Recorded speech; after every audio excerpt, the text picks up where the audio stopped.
Hi! In front of me is Lenovo Tab E10 and today I would like to show you how you can set up screen lock.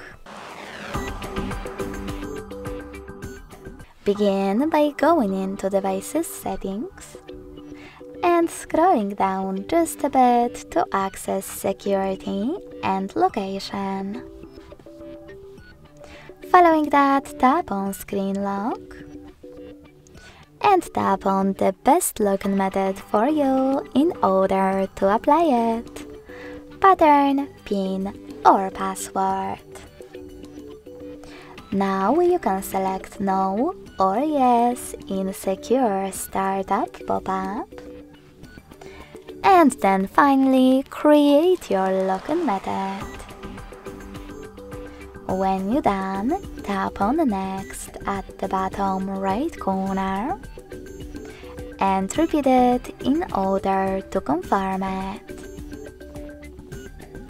Then select Confirm. Lastly, just tap on one of the available options to answer the question when your device is locked. How do you want notifications to be displayed?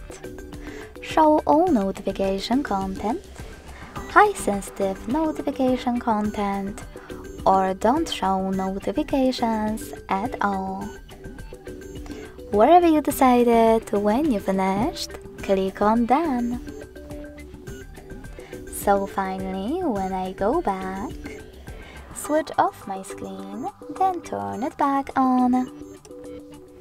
I can see that pattern is now required. Thanks so much for watching. If you enjoyed this video, don't forget to leave a like, comment and subscribe. Bye!